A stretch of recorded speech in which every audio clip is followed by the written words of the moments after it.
Is the risk of a renewed Houthi-Saudi confrontation rising as the Iran war expands, especially after the Houthis' latest message? Houthis signaled they are ready to respond militarily to regional developments. Will the Yemeni group join Iran in attacking US assets in Saudi Arabia? Houthi leader Abdul-Malik al-Houthi's latest warning has raised fears that the Red Sea could flare up again, as Iran war continues to escalate. Yemen's Houthi leader said on March 19 that his group was prepared to respond militarily as the regional war continues to escalate.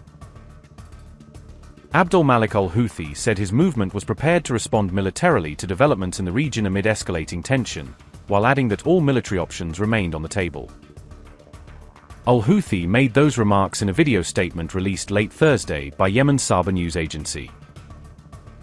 Abdul-Malik al-Houthi said, and I quote, "We affirm our support for Iran, Lebanon, Palestine, and the holy sites, and our readiness at the military level, according to the developments of events. All options at the military level are possible." In that address, the Houthi leader also spoke at length about the Iran war and sharply criticized Arab governments aligned with the United States. Al-Houthi further claimed that the Zionist objective was ultimately to destroy Al-Aqsa Mosque and build a temple in its place, using the wider war to frame the conflict in religious and ideological terms. "We are in a phase at the peak of conflict with the enemies of Islam and Muslims, led by America, alongside the Zionist Jews and the disbelieving West. The path of loyalty to the enemies have become the clear direction of many Arab and Islamic regimes. The policies, wealth, and even lands of some governments have been turned into military bases serving the destructive Zionist project. The enemies are waging war on two fronts, direct military war and a soft war of deception and corruption. The aggression against the Palestinian people has never stopped, whether in killing, occupation, destruction, or displacement. The Zionist aim is ultimately to destroy Al-Aqsa Mosque and build the alleged temple in its place. The resistance fighters in Palestine have demonstrated unmatched steadfastness in Gaza for 2 years despite the siege and limited resources. Hezbollah in Lebanon has achieved major victories and inflicted major defeats on the Israeli enemy.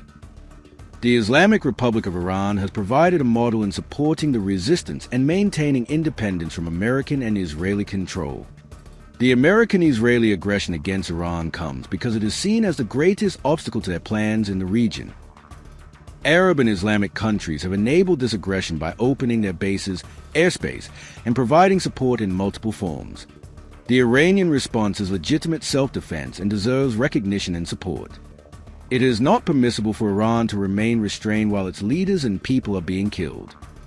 The nation should have stood united in support of Iran instead of attempting to distort its position. The entity has not respected any agreements in Lebanon and continues killing and destruction against the Lebanese people and Hezbollah.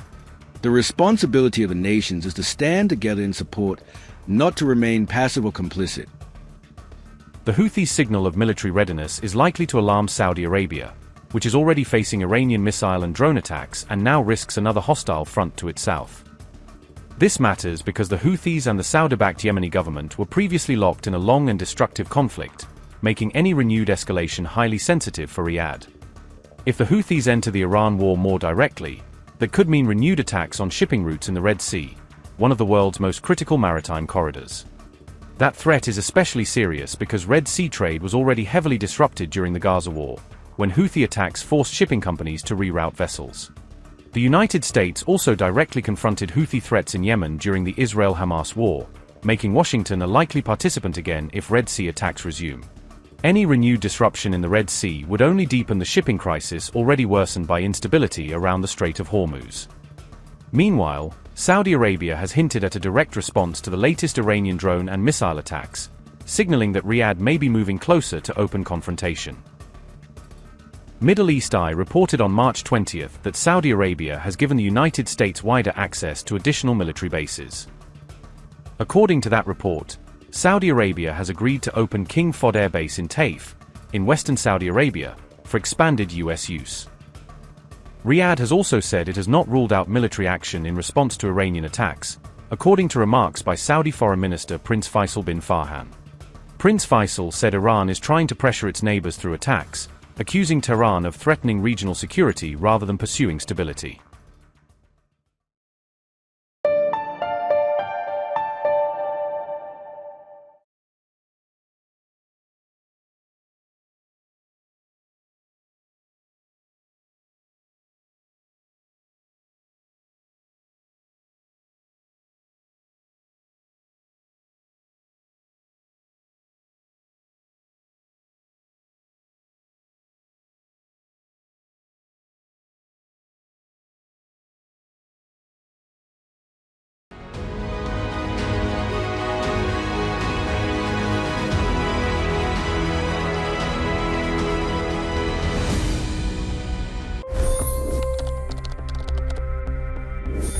$25 crore गरीब गरीबी को परास्त करके बाहर निकले।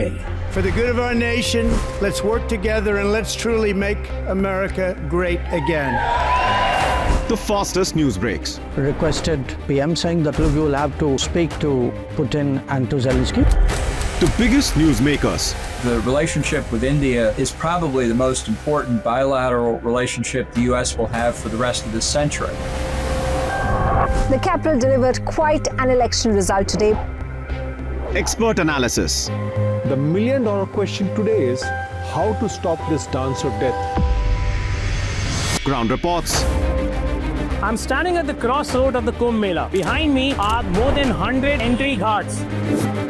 Long-form interviews. Exclusionary politics is reflected in Manipur case as well. You don't bother because this is a small state. Deep dive into burning issues. It's often said DRC could be the richest country in the whole world. It's because of what sits underneath. Why exactly did the US topple the Sheikh Hasina government? HD videos. We don't just break news, we break it down.